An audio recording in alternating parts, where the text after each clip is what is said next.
So Hannah, what did you discover about the music that you've written and composed, or yourself maybe, during the sessions? How's it made you feel?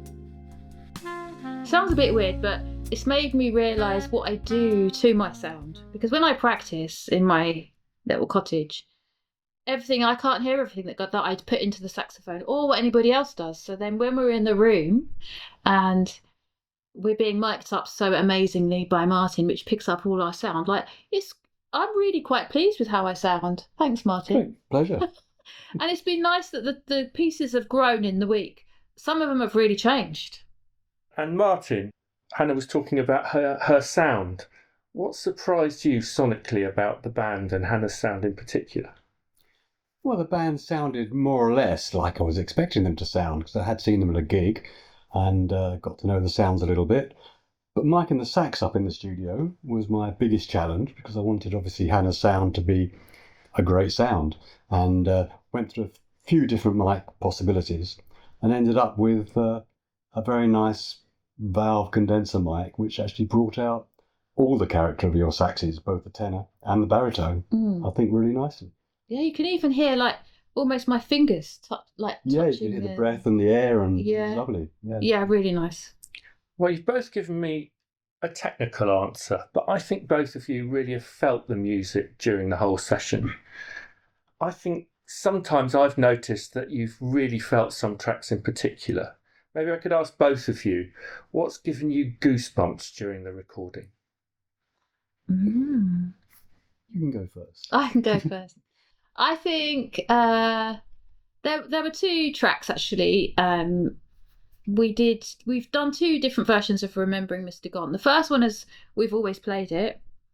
And then Martin said something to me one day. I was like, maybe I could.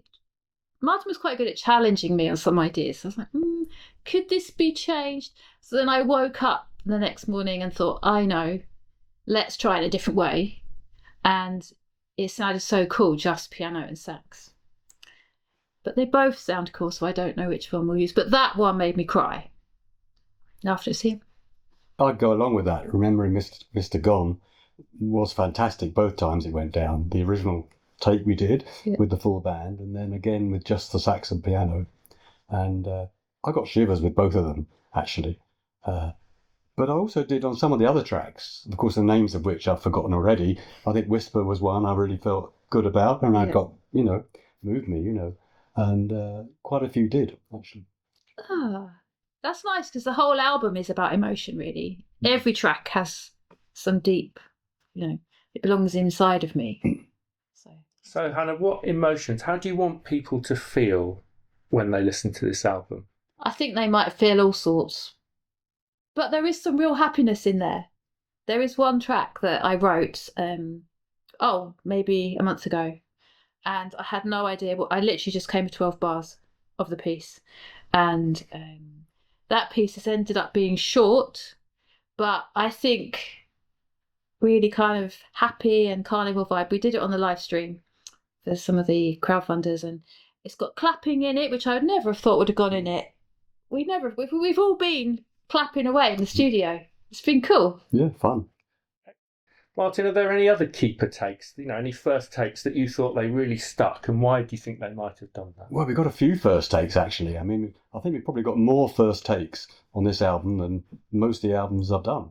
Oh, actually. really? Yeah, really I didn't know that. Yeah, no, that truly has. And, of course, the first take is fantastic because people aren't, by the time you get to the second and third takes, people are thinking about what they could do better. It becomes very thoughtful and not so free, not so open. So all the interplay between the musicians tends to get strained by that, actually, because your brain's thinking about it rather than just doing it. First takes are usually special if you can get them. And we got quite a few. Yeah, that's fantastic. And Martin has this phrase: you wait for it once you know what it is. You listen. We all hold our breath at the end so we don't make a noise, and then Martin hopefully presses the button and goes, "It's a beautiful thing." Like, yes. Or if it says, "Let's do another one," we know the opposite. So Hannah, taking the beautiful thing, Are there any solos that you're particularly proud of? Any that Martin said were a beautiful thing? And what do you think They're the all listeners beautiful. might listen that you'd like to talk about? Oh, I don't know. I think maybe some of the slow ones you said have been.